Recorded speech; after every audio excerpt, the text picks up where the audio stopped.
We had Candace Miller come out and sponsor us. Mark Hackle came out and helped us. We had a wonderful event at Mac Ray's. Thank you for what you do for Lake St. Clair. Thank you for what you did for the lights. And thank you for being a part of what's going on here today. Thank you very much.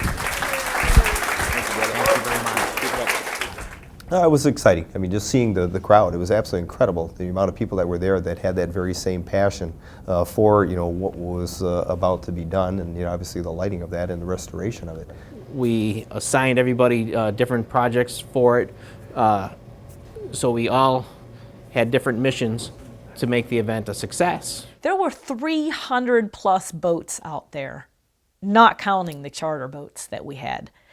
It was just amazing. Like, everybody wanted to be a part of this thing. Of course, the lights hadn't been lit for 100 years plus. The excitement is building. And we had music playing and all the boats where everybody was so enthusiastic and just anticipation of the light going on.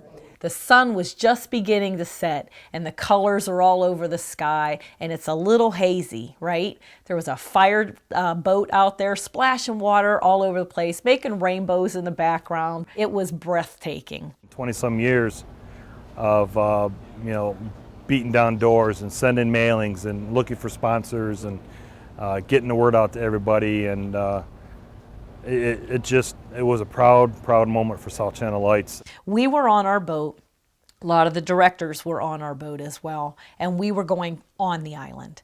So we left, and when we were pulling out there close, just round that curve, when you just line up those lights and you see them perfect. We had the lantern room lit up, obviously, but we also did ground effect lighting, and it looked really, really great. Managed to put everything together, and it came off with just wonderful results. And that light hit, and it lit up, and the boats blew the horns, and the cheers and applause came, and you can just take a look at Chuck and realize what that meant to him.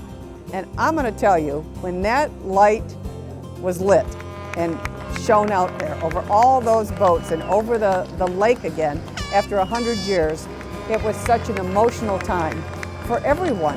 And all the boats started hitting their horns, and you could hear the kids screaming, and it was just such a fantastic thing. When it came time to light the night, it was like we did it. The light lit, and it just brought you to tears. And even to this day, we've got people going, I'm so sorry I missed it. I can't believe I wasn't able to get out there. So it was exciting to do because it was the first time, and for the lights themselves, getting involved with the history of it, and raising money so that we can redo the front light. And eventually, when that front light is done, we'll have another big event showcasing both lights lit just like they were when they originally were used.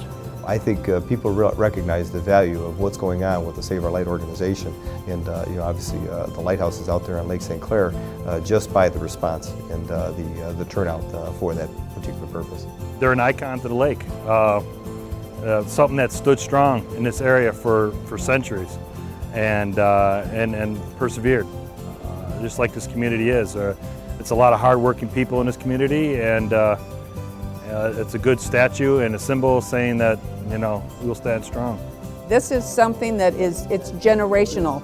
It's bigger than yourself.